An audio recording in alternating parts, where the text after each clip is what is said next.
Also, I'm not really sure. I've just been baffled the whole time about this money issue as far as spending money on the death penalty. It really seems to me like we should want to spend money to make sure that the people we're either putting in jail or executing are indeed guilty.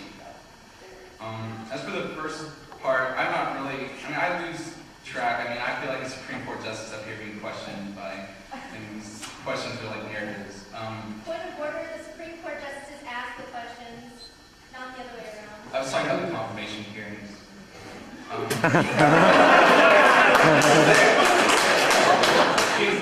mentioned this author from the 1970s who followed the lives of these people who were on death row and who were released. I found it, just as I was listening to your question, I found it very ironic.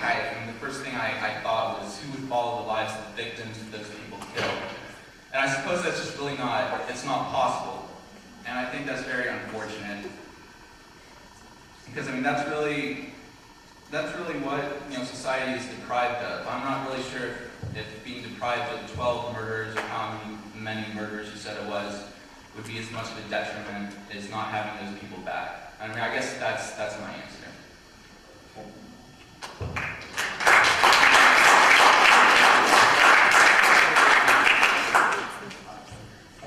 I'd also like to point out that we do not necessarily advocate further use of the death penalty, extrapolating the use. We don't necessarily advocate, spending ridiculous sums of money. We're simply saying that it should be constitutional and it should be up to a jury of the prosecuted peers, rather than to the U.S. government what the punishment should be.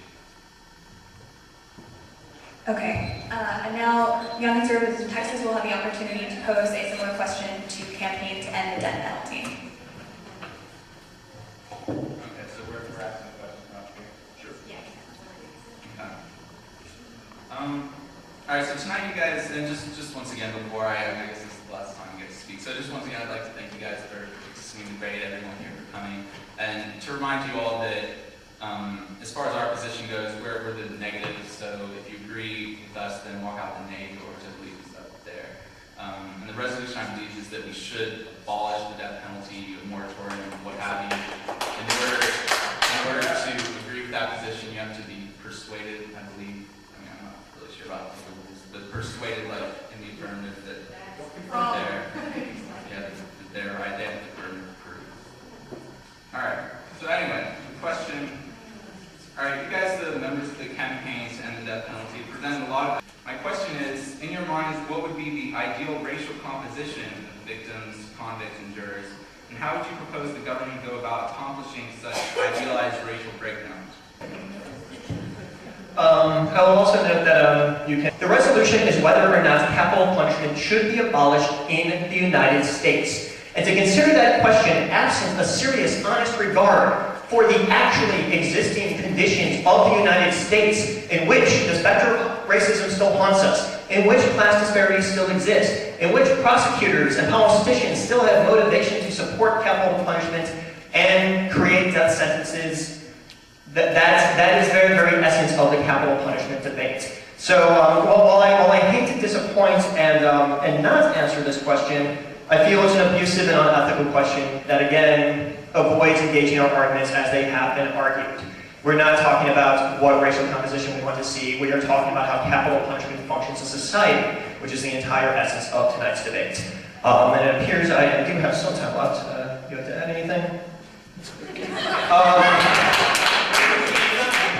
Okay. And in the spirit of collegiality, I think a lot of important issues have come up tonight, and I would like to thank our opponents. There was one comment that I would like to just throw out a little bit of evidence that, the question of, 80% of juries aren't all white. And I would like to tell the story of Georgia juror Gail Lee Lewis Daniels, an African-American, who was pressured into sentencing a black defendant to death by an otherwise all-white jury, one of which described the defendant as just one more sorry nigger that no one would miss. So an all-white jury isn't necessarily the issue. It's a fact that we operate in a racist society, a fact that they consistently choose to ignore. Thank you.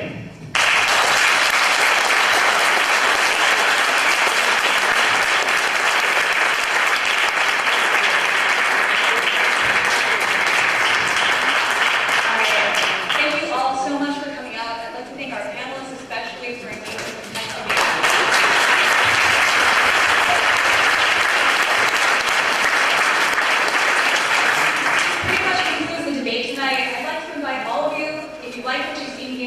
on to our other discussions. The next one we'll be having, as Anjali told you in the beginning, is going to be about international poverty. I'd also like to invite you to bring all of your friends, because these debates are really